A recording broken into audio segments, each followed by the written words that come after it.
로마서 12장 1절로 2절 말씀을 함께 보시겠습니다.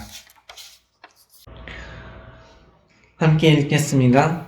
그러므로 형제들아, 내가 하나님의 모든 자비하심으로 너희를 권하오니 너희 몸을 하나님이 기뻐하시는 거룩한 산 제사로 드리라.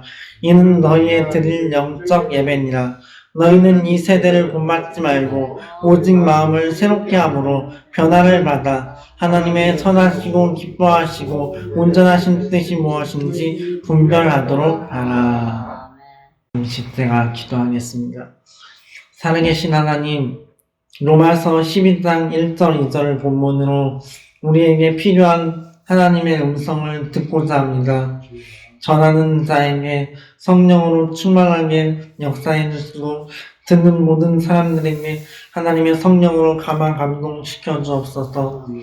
우리가 주님께 영광 돌리며 주님을 더욱 향유하는 삶을 살게 해주소서. 인간의 부족한 모습은 감추어 주시고 하나님께서 영광 받아주소서. 예수님의 이름 안에 기도했습니다. 아멘. 오늘 설교의 제목은 단 한 번뿐인 영광스런 인생이란 제목입니다. 로마서 12장 1절로 2절은 사람들이 많이 잘 아는 구절입니다. 그래서 영적 예배, 산 제사, 하나님의 선하시고 기뻐하시고 온전하신 뜻, 이런 표현들은 너무나 익숙한 표현들입니다. 그렇죠?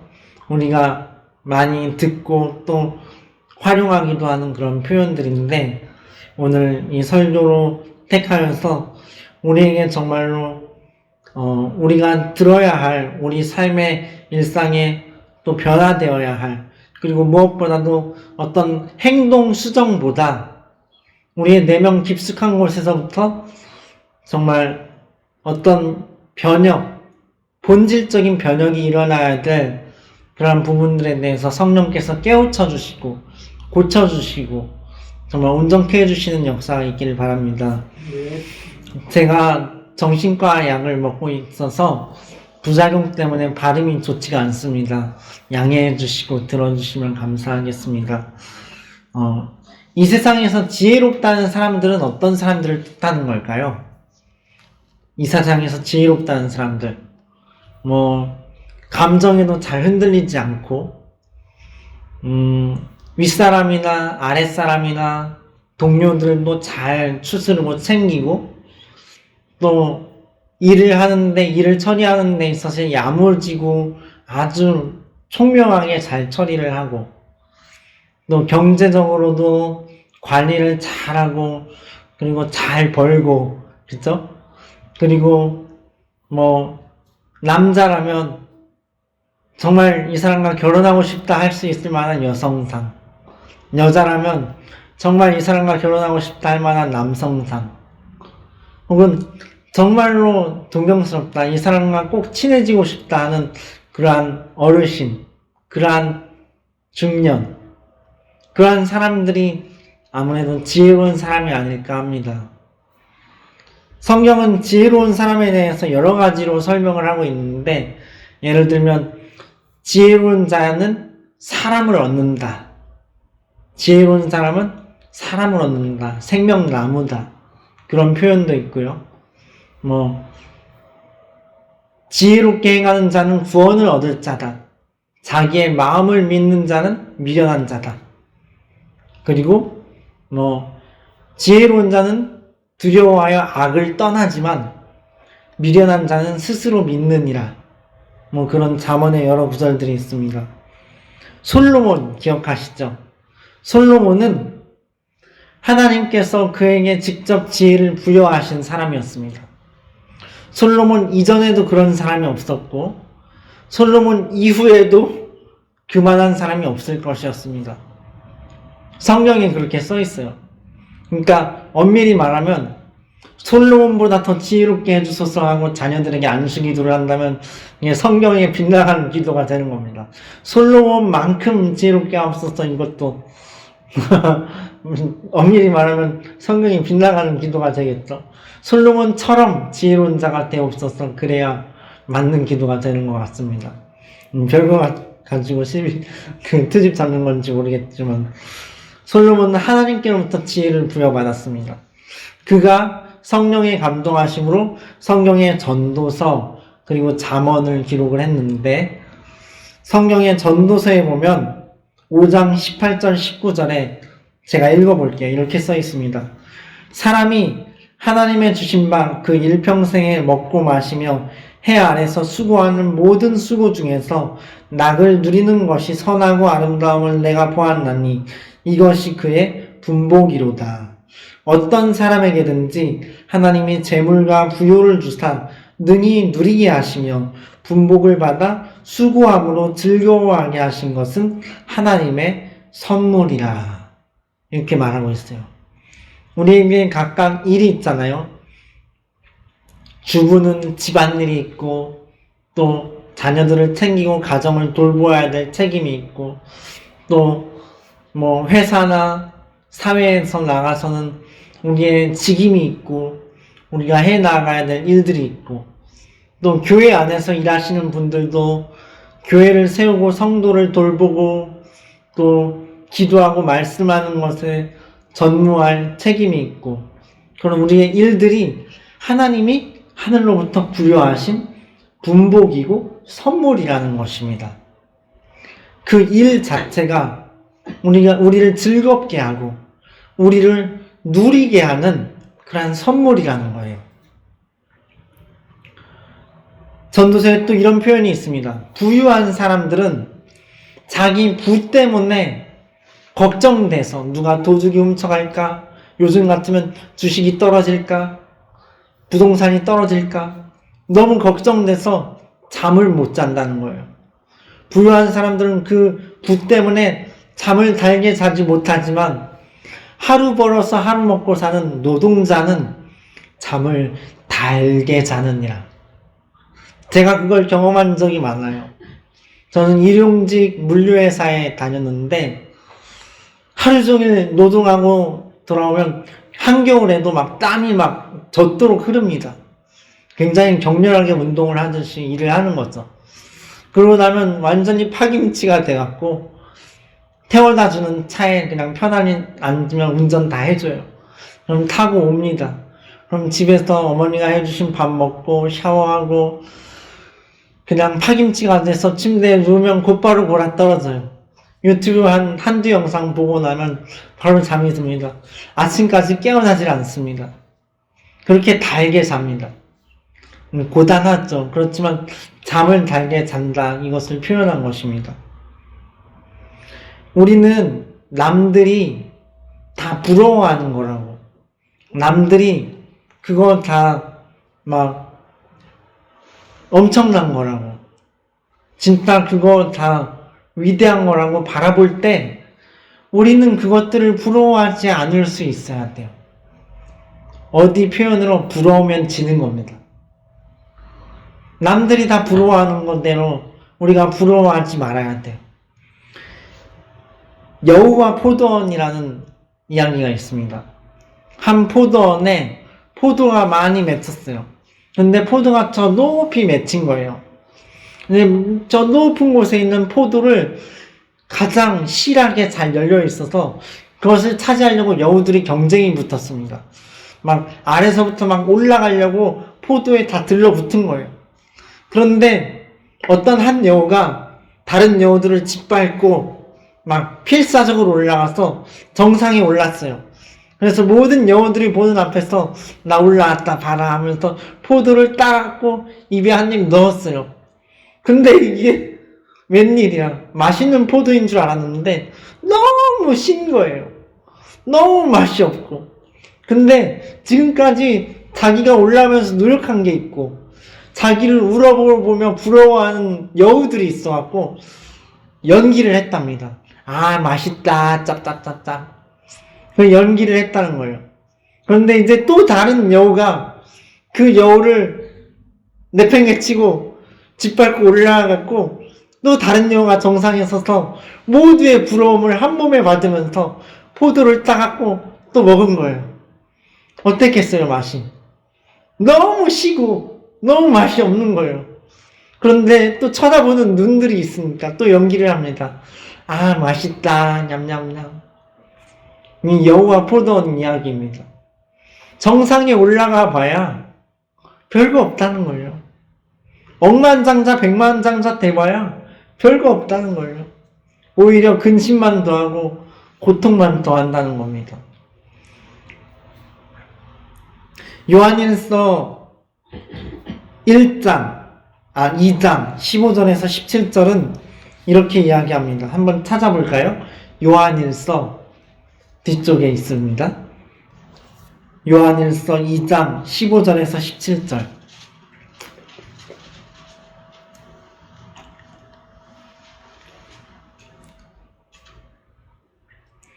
요한일서 2장 15절에서 17절 말씀입니다. 함께 읽겠습니다. 이 세상이나 세상에 있는 것들을 사랑치 말라. 누구든지 세상을 사랑하면 아버지의 사랑이 그 속에 있지 아니하니 이는 세상에 있는 모든 것이 육신의 정욕과 안목의 정욕과 이생의 사랑이니 다 아버지께로부터 쫓아온 것이 아니요 세상으로 쫓아온 것이라.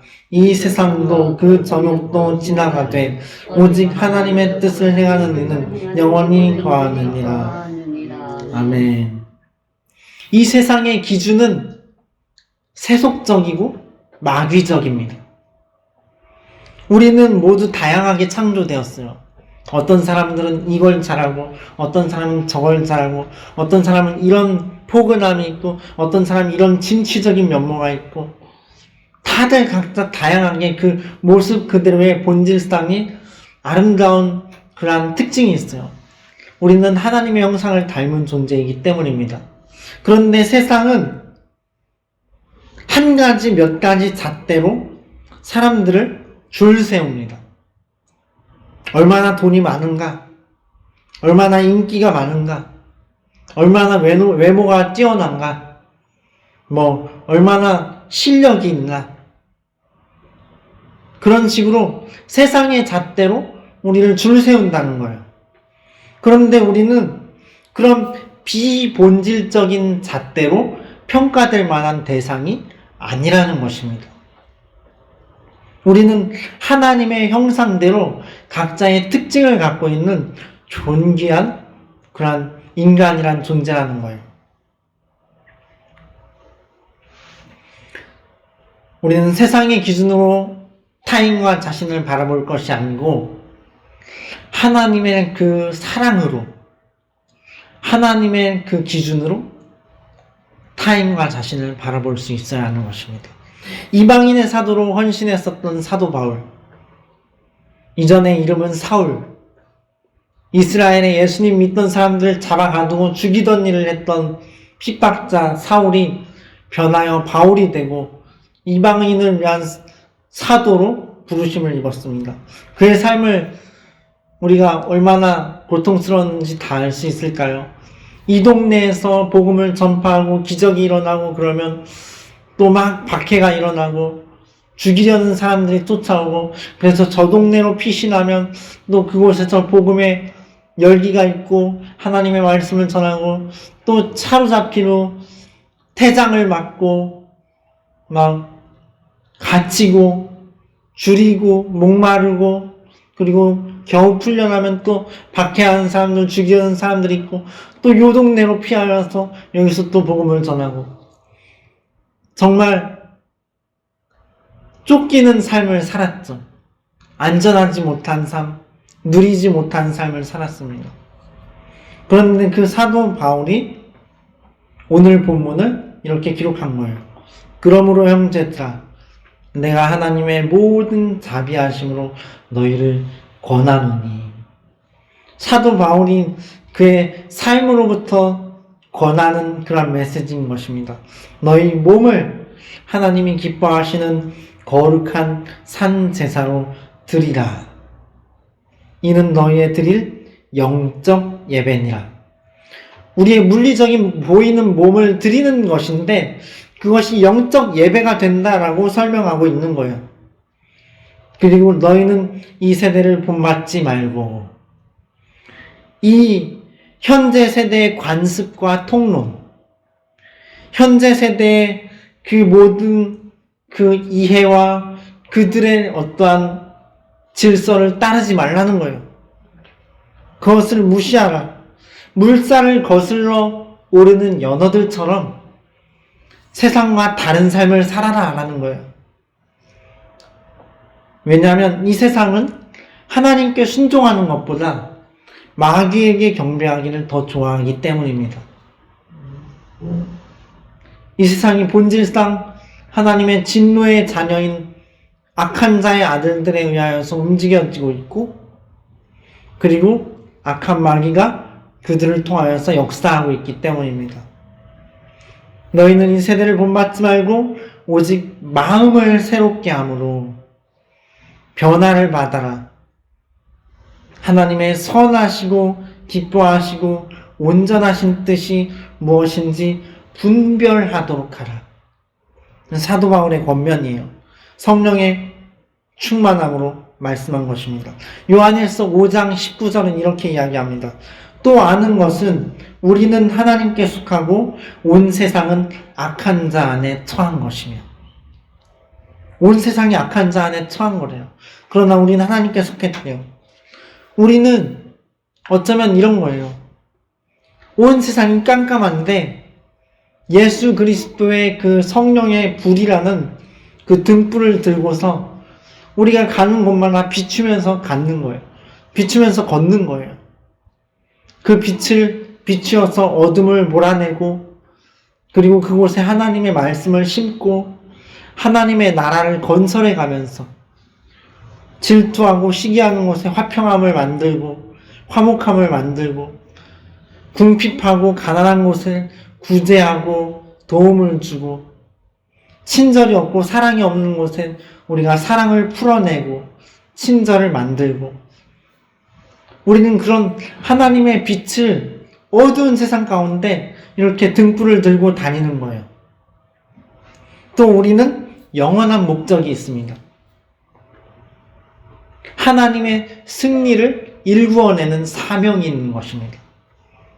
우리의 삶의 환경 가운데, 우리의 삶의 상황 가운데, 우리 내면에도 하나님의 나라가 임하게 하는 것, 저 하늘나라에서 이미 이루어진 그 뜻이 나를 통로로, 우리 각 자신을 통로로 임하게 하는 그러한 사명이 있다는 거예요. 우리는 이 땅에서 각자 가정에서, 사회에서, 교회에서 우리가 존재하고 일함을 통하여서 단지 이 세상에 눈에 보여지는 시스템에만, 보여지는 자본주의와 사회와 인간관계와 가정이 그냥 물 흐르듯 잘 돌아가도록 하는 톱니바퀴 같은 그런 시스템에만 기여하는 것이 아닙니다. 눈에 보이는 시스템에만 기여하는 것이라면 우리 삶이 얼마나 비참해요. 얼마나 의미가 좁습니까? 그러나 우리는 더 넓고 광대한 목적을 갖고 있는 거예요. 하나님의 나라를 임하게 하는 의미, 그 의미 있는 삶, 예수 그리스도의 나라를 건설해가는 그 의미가 우리 삶 속에 있는 것입니다. 예수님은 우리와 똑같은 육체를 입으시고 오셨어요. 그분은 목수로서 일하셨습니다.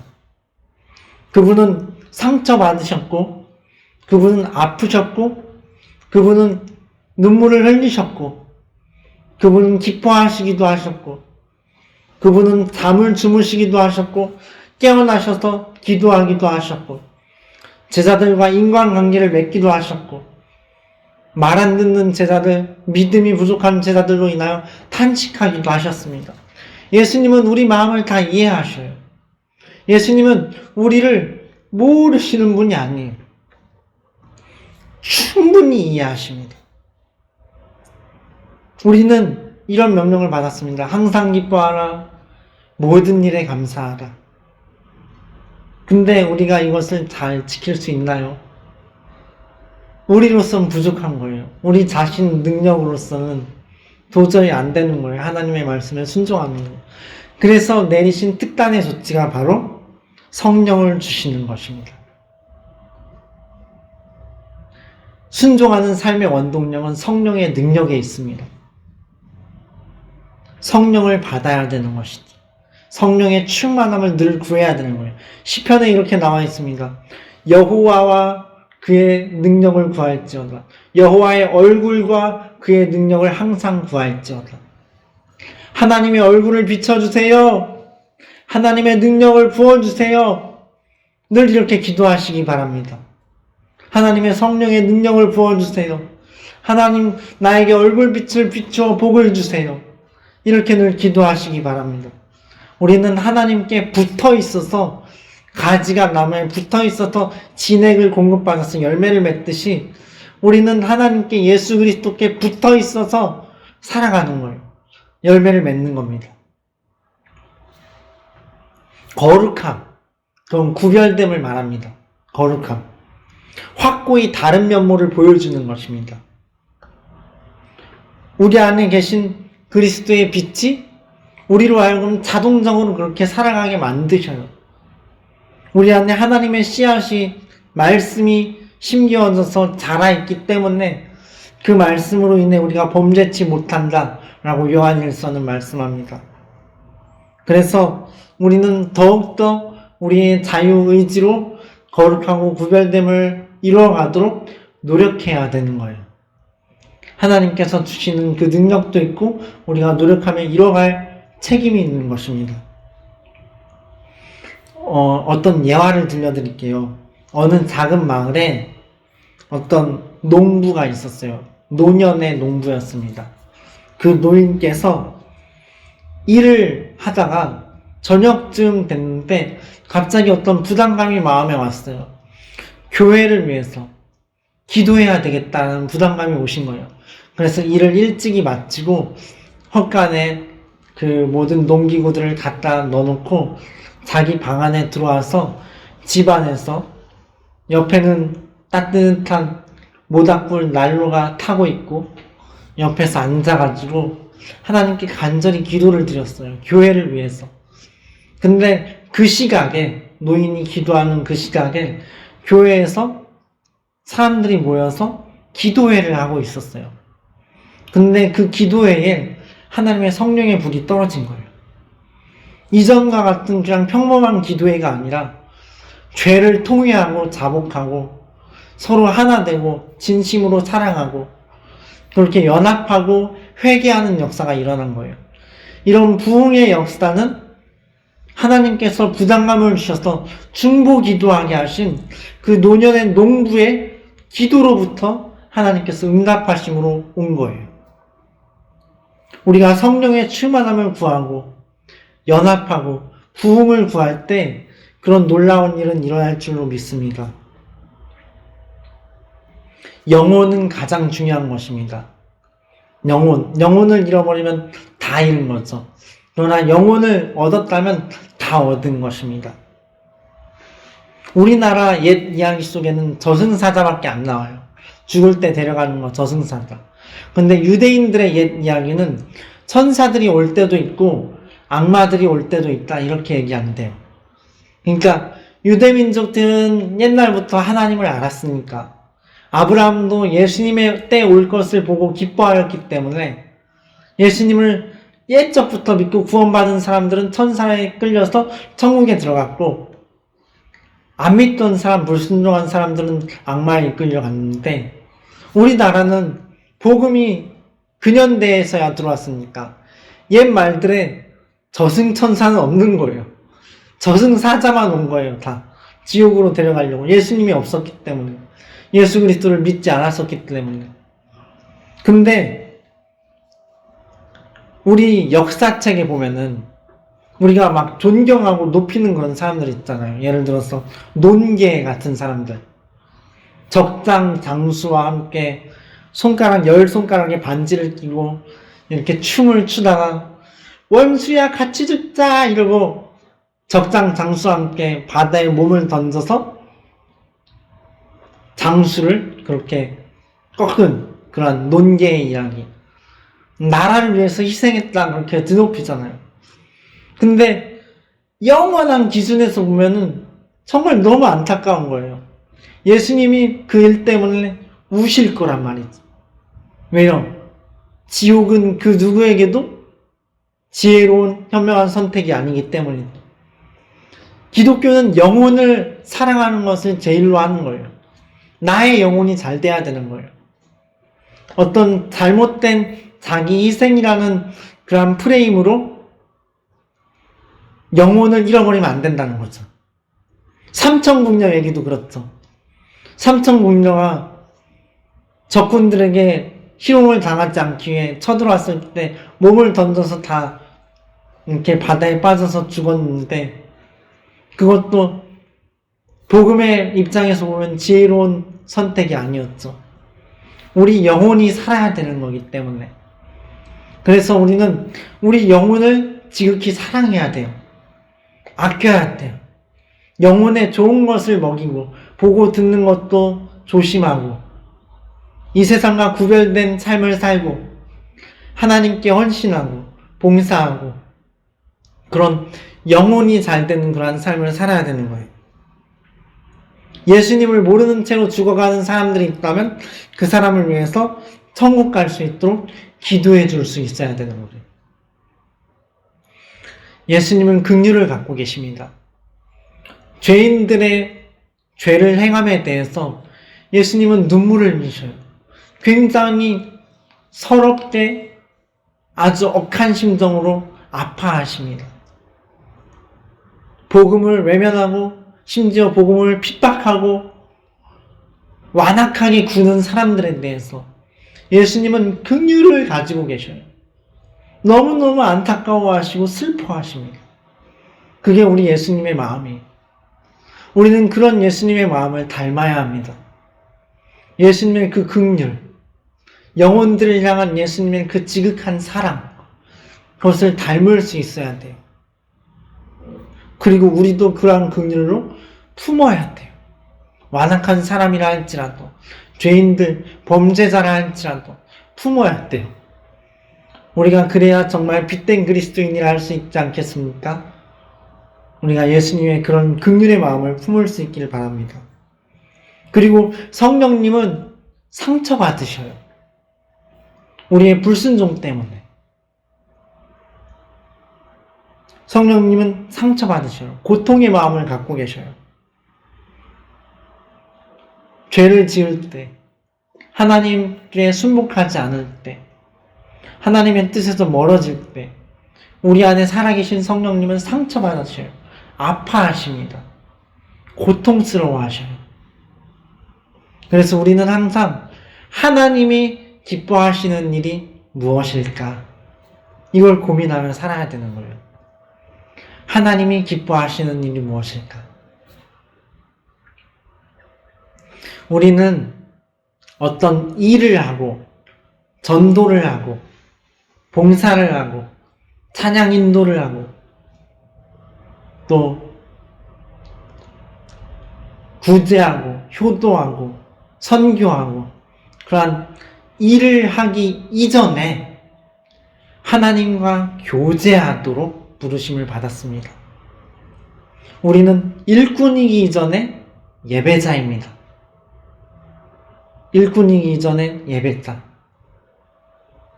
하나님을 알아가고 하나님을 즐거워하고 하나님을 기쁨으로 섬기고 하나님을 누리고 하나님께 영광 돌리고 하나님을 즐기는 그러한 예배자로 먼저 우리는 부르심을 받았어요.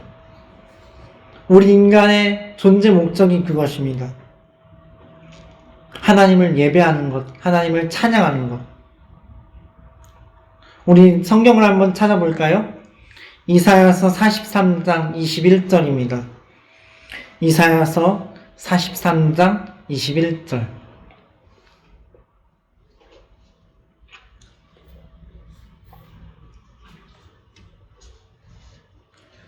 이사야서 43장 21절을 보시면 우리의 창조 목적이 나옵니다.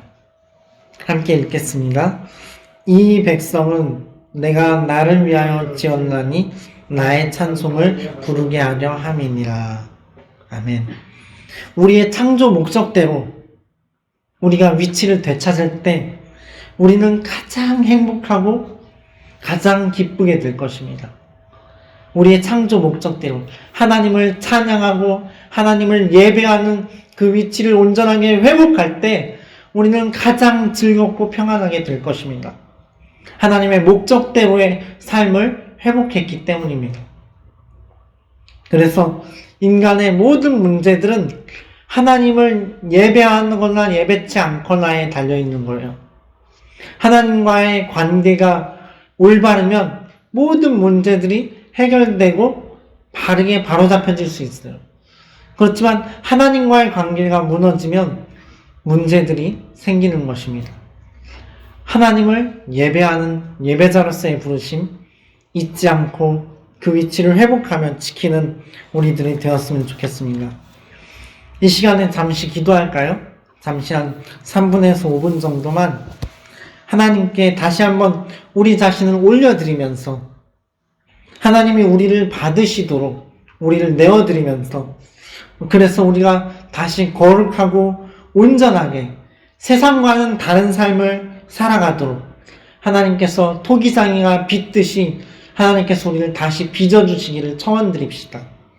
우리 삶의 구석구석까지 들어오셔서 하나님이 매만지시고 간섭하시고 정말 하나님이 없는 사람들과는 다른 삶을 살 수 있기를 그리스도를 영화롭게 해드리고 하나님을 기쁘시게 해드리는 그러한 우리 삶이 인생길이 되도록 하나님께 주 하나님 감사합니다. 살아계신 하나님께서 우리의 왕이 되시고 우리를 다스리시는 바가 되시고 선한 목자가 되심을 감사합니다. 우리가 참으로 연약하고 부족할 때에라도 성령의 권능을 힘입어서 하나님 뜻대로 살아갈 힘을 얻게 하시고 무엇을 하든지 하나님께 영광 돌리게 하여 주옵소서. 우리가 언제든지 어디에서든지 그리스도의 향기를 내뿜으며 세상에 빛이 되게 하시고 소금이 되게 하옵소서. 하나님, 우리가 온전히 하나님이 기뻐하시는 뜻이 무엇인지 고민하며 하나님께 영광 돌리는 온전한 예배자의 모습을 회복하게 하여 주옵소서. 하나님께 우리 자신을 다시금 드립니다. 우리를 받으시고 매만지시고 치유하시고 회복하시고 고쳐주셔서 새롭게 빚으시고 완성시켜 주옵소서. 하나님을 찬양합니다. 그렇게 하실 주님을 기대합니다. 예수님의 이름으로 기도했습니다. 아멘.